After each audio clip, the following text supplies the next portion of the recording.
They thought Karoline Leavitt was just another window shopper. Turns out she was married to the man who signed the checks their dealership depended on. The first thing they noticed was her car, a sun-faded Honda Accord, maybe early 2000s. It coughed slightly as it pulled into the curved driveway of Larchmont Prestige Motors, just off Elm Street in Manchester, New Hampshire.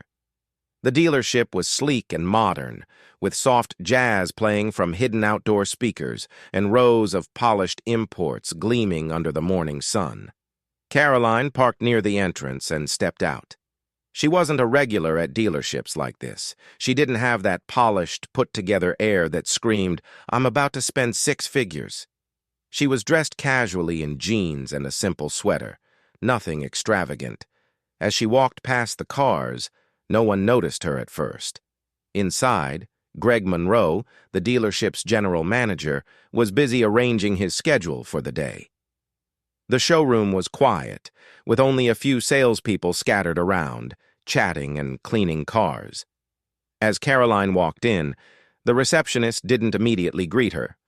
Greg glanced over, but the sight of Karoline, dressed simply, made him look away. Not the kind of client they expected to make a purchase. Minutes passed before Karoline approached one of the salesmen, a young man named Greg, who gave her a quick once-over. She smiled at him, asking if she could see a specific model, the Audi Q7. She was polite, yet no one took her seriously. "Well, I don't know if we have that in stock at the moment," Greg muttered, glancing around. He wasn't interested in helping her. She didn't look like the type to buy anything expensive. He was more concerned with the few high-profile customers that might show up later. She waited for him to offer assistance, but nothing came. Finally, after a long moment of silence, Karoline spoke again. "Is there anyone who can help me look at the Audi Q7? Greg glanced at her dismissively. "If you really want to see it, we might have one somewhere in the back." His tone was indifferent. He didn't seem to care if she stayed or left. But Karoline remained composed, hiding her frustration. By the time Greg had escorted her to the back lot, she had already lost interest. He wasn't even trying to make her feel welcome. She could sense it. She could feel the dismissal, the subtle judgment. She wasn't a priority here. After a brief look at the car, Karoline left. She didn't make a scene, but she knew exactly what had happened. The truth was, she didn't need to be treated like royalty to know she had been overlooked. She was used to it, especially in spaces like these where people judged others based on how they looked, what they wore, and what they drove. But this time it was different. Her husband would hear about it. When Karoline returned home, she didn't immediately tell Calvin what had happened. She knew he would be upset, but she didn't want to stir the pot. However, she couldn't shake the feeling of being disregarded. It wasn't until later that evening, as they were sitting down for dinner, that she mentioned it. Calvin, reading the newspaper, glanced up at her. "What's on your mind?" he asked, sensing her unease. She paused, debating whether or not to speak. Finally, she told him what had happened. She described the lack of attention, the dismissive attitude, and how she was treated like she wasn't even worth the time. Calvin's expression darkened. He didn't say much at first, but Karoline could feel the weight of his thoughts.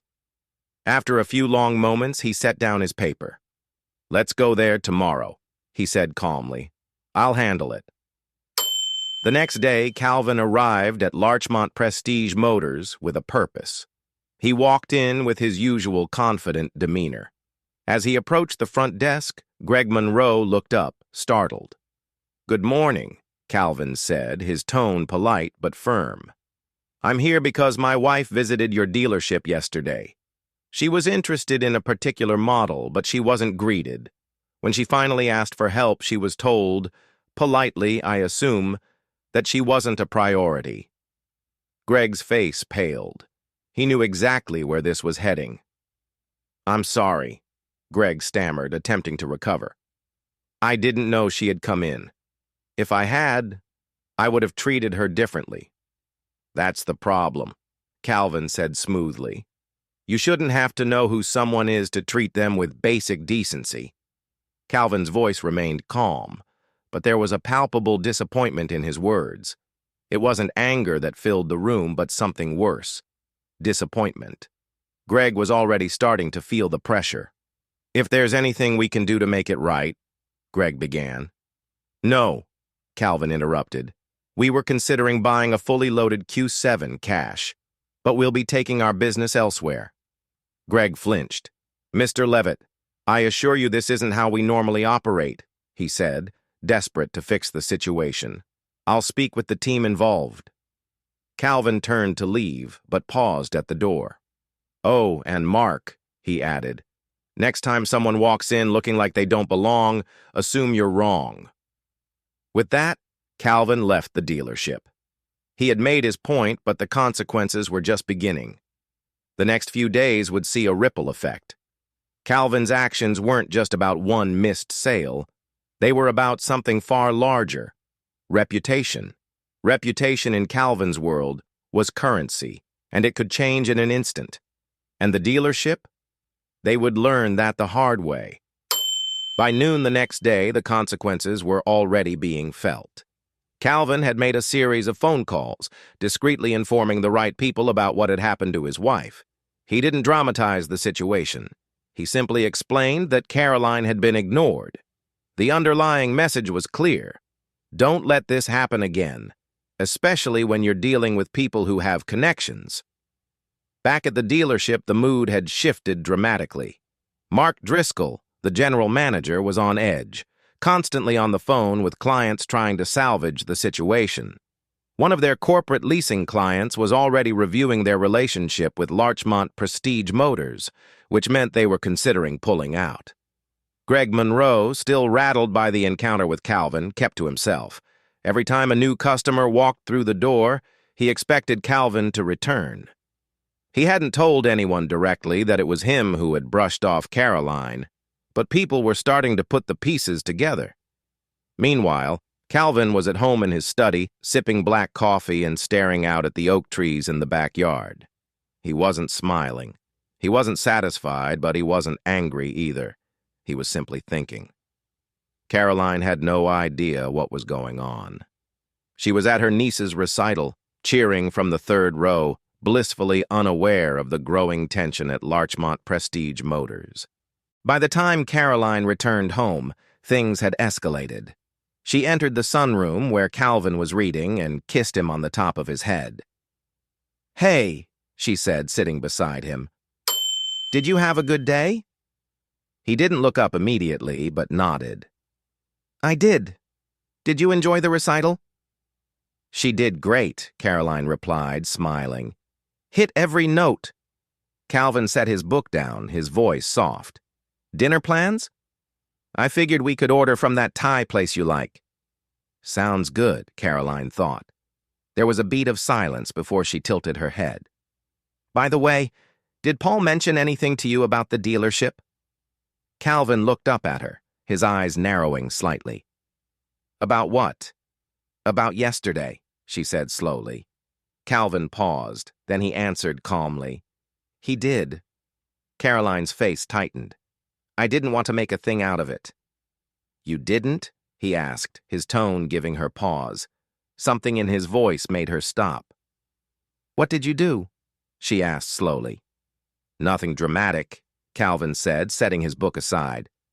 "Just had a conversation with the general manager." Karoline's eyes widened. "You went there?" "I did." She exhaled, half laughing, half nervous. "You didn't need to do that." "I know," he said softly, "but I wanted to." She didn't speak for a moment, then took his hand, brushing her thumb against his knuckles. "I wasn't going to cry, but now I might." Calvin squeezed her fingers. "You don't owe anyone tears," he said, "especially not them." As Karoline absorbed his words, something inside her shifted. But the real story was unfolding elsewhere. The dealership's troubles were just beginning. While Karoline sat with Calvin, absorbing the weight of his words, the real storm was brewing at Larchmont Prestige Motors. The morning after Calvin's visit, Mark Driscoll walked into his office, already dreading the day. His assistant, Melissa, met him at the door, holding a list of calls he needed to return. Her expression alone told him it was bad. "We lost 3 high-profile clients overnight," she said quietly. "All of them pulling out of their leasing contracts." Mark felt a cold wave rush through him. Who? Berkshire Holdings, the Wexler Group, and Sterling Financial.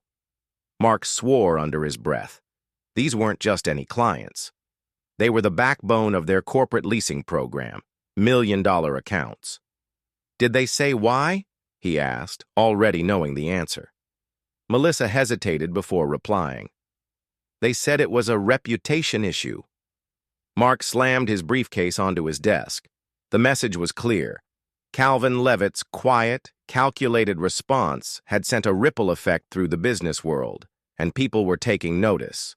By noon, the local business journal had picked up whispers of the incident.